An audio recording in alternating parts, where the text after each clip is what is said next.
on the balance of forces that is the National Democratic Revolution in danger? Why such a critical question? That question must be asked all the time because the balance of forces is never static. You must always assess them because they are always in a state of becoming. So that question is asked all the time. But it is the duty of the delegates to do the detailed analysis and come to a conclusion that is on track. There are problems here, there are challenges there. This is what we should do better because the NDR is about a journey to a national democratic society. It's not an event. That's why that question should always be asked. And of course, the ANC the last time during the policy conference, that is, adopted the stance that we're now moving into the second phase of the transition.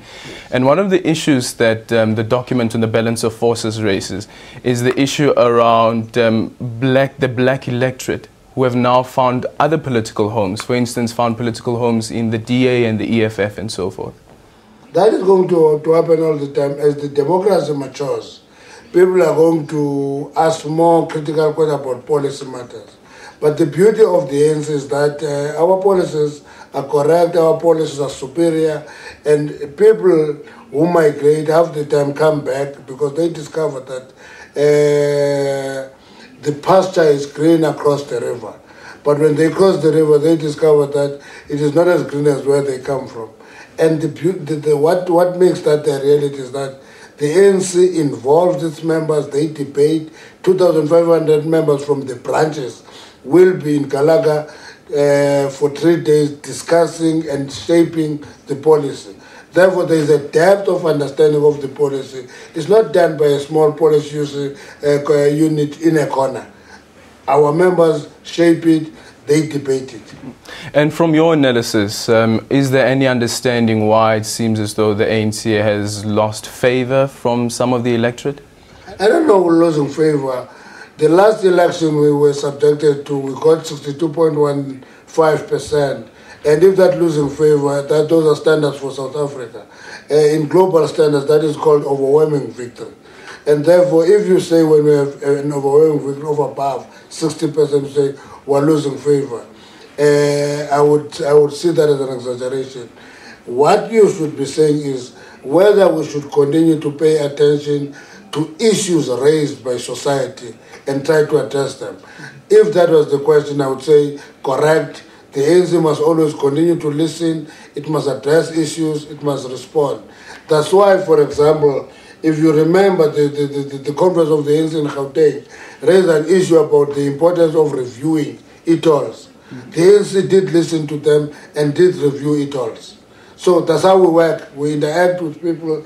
We respond to those issues. If we must deepen that, I would agree with you. And you have mentioned before that the ANC is a type of organization that self-corrects and self-criticizes itself. And you've mentioned just now the issue around e-tolls, and it's come back again. The ANC in Gauteng, for instance, saying that this is probably not the way to go.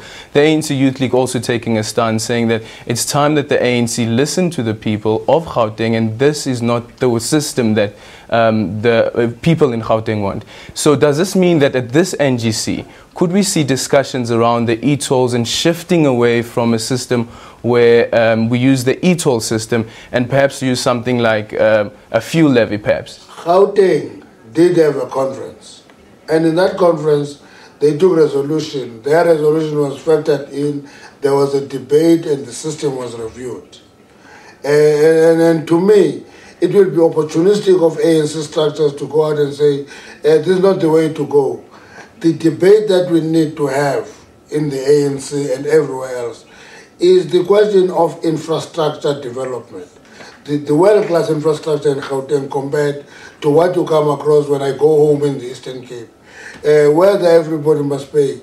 It is also equally arrogant to say everybody must pay for our infrastructure. We give you the hub of the economy, as if economic development in particular provinces is a favor to the others. And my own view is that ANC members have a right to raise anything in the NGC. They must use that opportunity.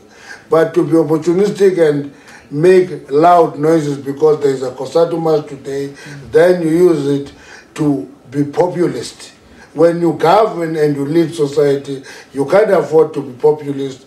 You must do what is practical, which is to the benefit of society. Do you think that on the e-toll system, perhaps that the ANC found itself in a double whammy where you have to lead government, you have to make sure that there's infrastructure, but on a political level it seems to have dealt a blow to their party? I don't know the blow. I know that there's an issue raised, questions are raised about it. But what I'm comfortable with is that the ANC was in charge of developing world-class infrastructure in Gauteng. I'm very proud of that. I'm staying here. I know the difference. That's the beauty of it. When I go from Boksburg to Pretoria, all of a sudden I don't have a blockade during the peak hour because the road is 4-lane long both ways. And I drive to Pretoria with ease. If I go to Joburg, I'm here in 20 minutes. To me, that is the beauty of it.